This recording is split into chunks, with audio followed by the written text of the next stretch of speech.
Okay, so this is a video that I have wanted to make for a while now. I actually designed and 3D printed this entire device here myself, and I wanted to use it in videos specifically for teaching scales and modes. I mean, I use these in my in-person lessons as well. But before we can really get into it, I suppose we need to explain a lot. There's a lot going on here if you don't understand what it is you're looking at.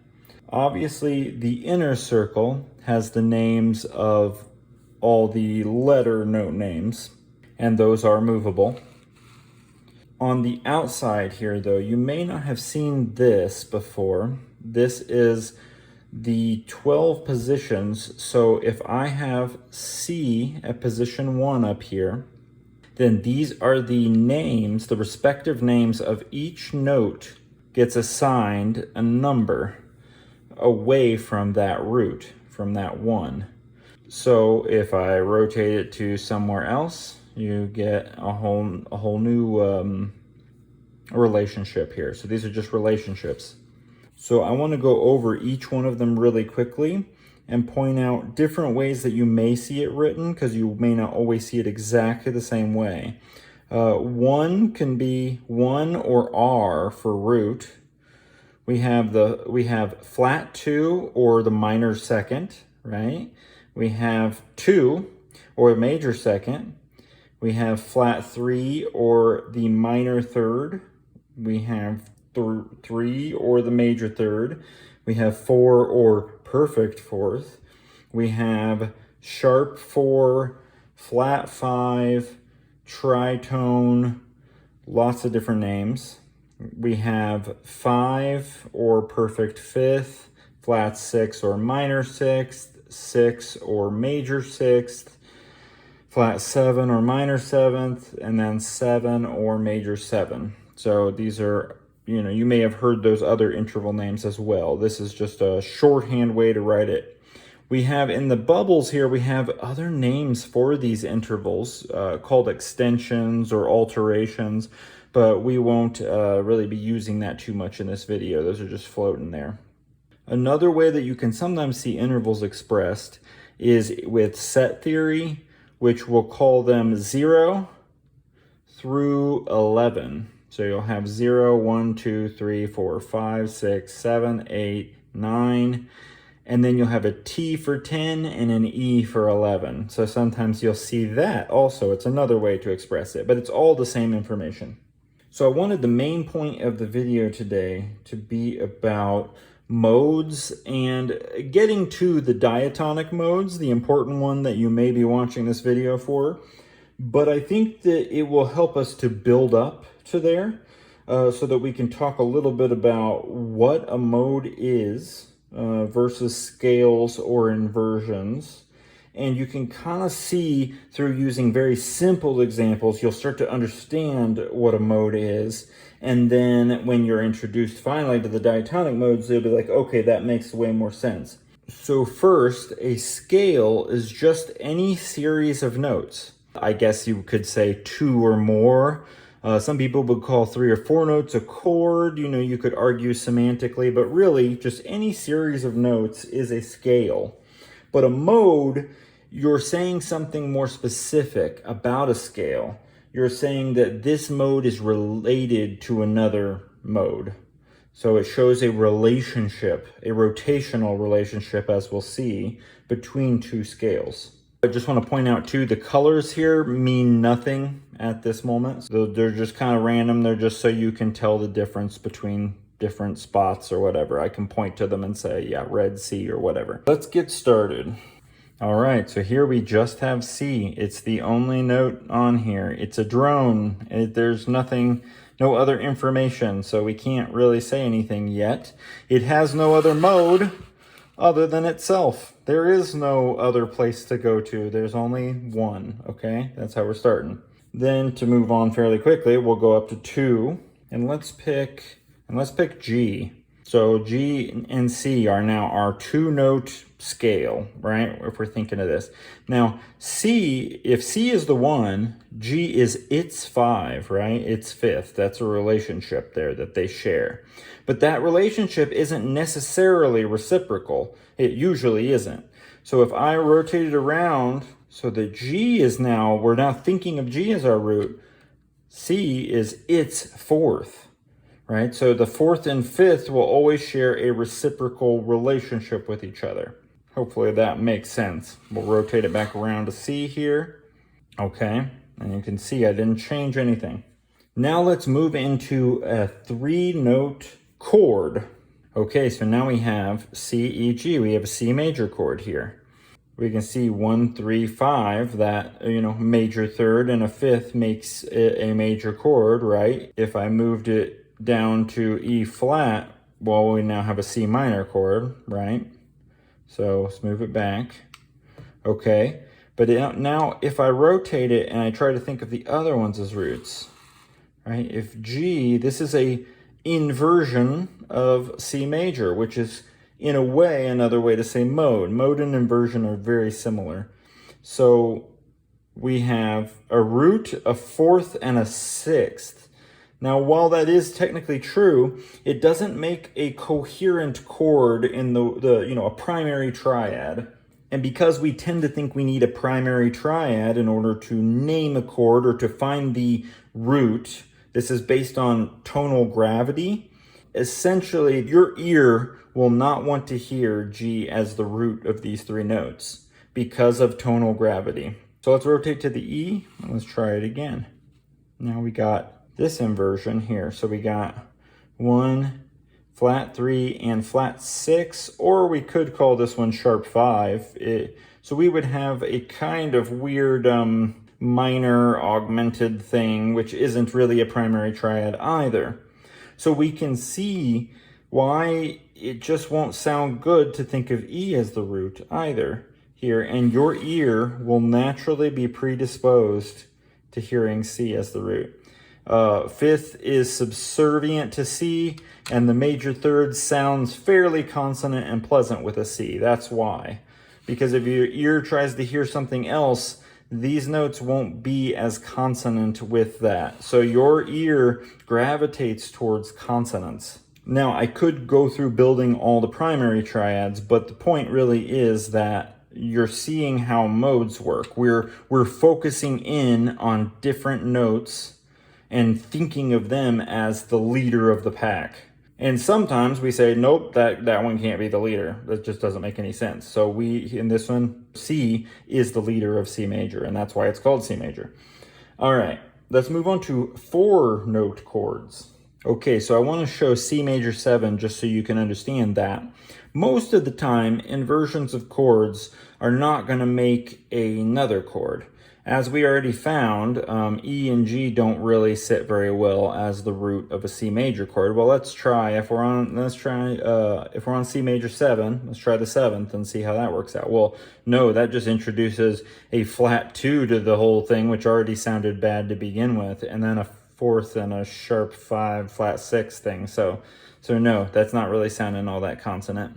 But there are cases with some 4-note chords where they do actually form something that's consonant, and I think you should be aware of these because they're interesting modal or inversional examples here. So now I've added a 6th to our C major. We would call this a C6 chord, and this is consonant. This sounds nice, but if we move it to A here, we actually end up with another consonant sounding chord. We get 1 minor third, 5th, minor 7th. And if you know what that makes, it's an A minor 7.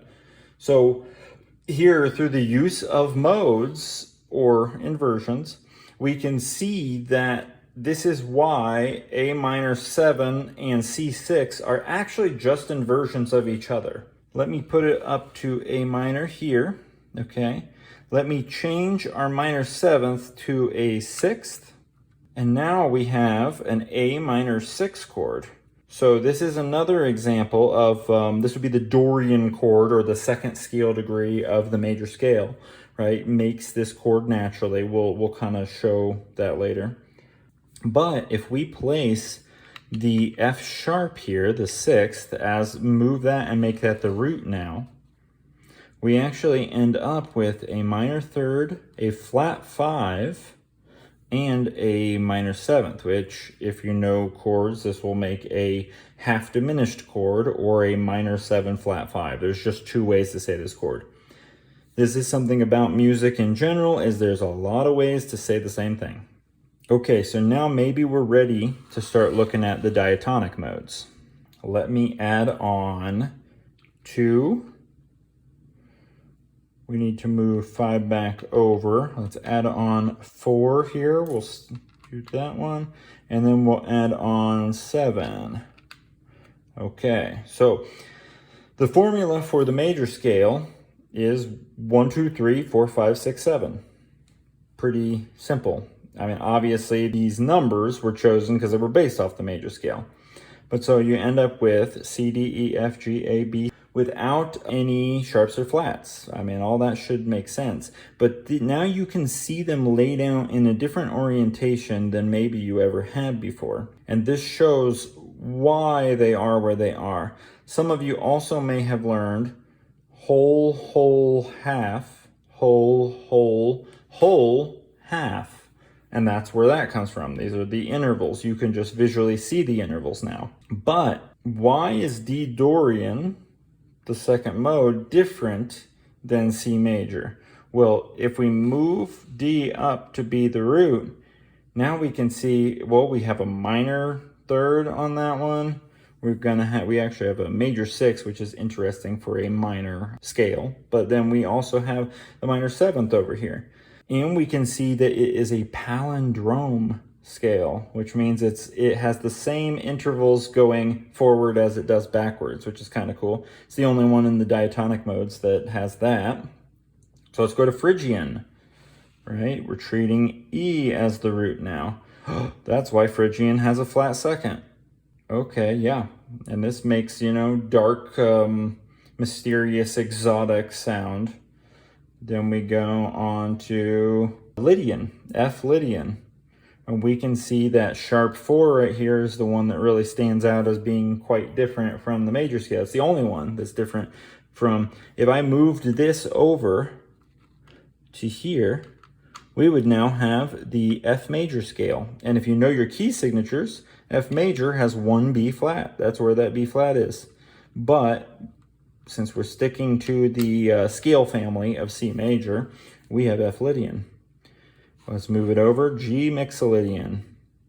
All right, so what do we see that's different here? This one also is major, except for this flat 7. Yet again, if I moved this over to the 7th, you would have 1 F sharp, and that's what we know about the key signature of G, is that it is 1 F sharp. But we're still in the scale family of C major here. And then we'll go up to A. Now we end up with what some people could call Aeolian, and is just more colloquially known as A minor. The difference between those names, Ionian and Aeolian, should be reserved for very specific examples of modal music. Other than that, I would just call them C major and A minor, because 99% of the music that you're ever going to hear is tonal in nature and not modal. So then we end up with A minor, and we have the minor 3rd. We also have the minor 6th and 7th there. That's what makes Aeolian or A minor sound the way that it does. And then we get over to B Locrian, Locrian. And again, you get a very dissonant scale here. Flat 5, 3, 2, 6, 7. All of them are flat except for the 4th, which, would just be a major 3rd. The point of all this is not for you to truly memorize. You can look at charts and memorize, oh yeah, so Dorian has the minor scale with the major 6, and Mixolydian's the major scale with the flat 7, and whatever. You can memorize that stuff yourself. The point of this exercise, though, is to see that all these stay in exactly the same spot, and all we're doing is we're thinking of a new home. That's what all a mode is. These have relation to each other. When I changed the when I change, remember we went to F Lydian and I changed the B over to a B flat? This now is not a mode of C major because we changed something, right? So it has to stay the same 7 notes. But we can see why each of the intervals change as it rotates. Okay, and so at the very end here, I want to talk about Messiaen's modes of limited transposition. These are 7 different scales that were first noticed or defined, codified by the composer Messiaen, but they are interesting because they have limited transposition, and we can talk about what that means. Well, let's look at the first one, which is the whole tone scale. Whole tone scale has 6 notes and they're all whole tones, so I need to build this out this way. So we're left with a whole tone scale. They're all whole tones and there's 6 notes.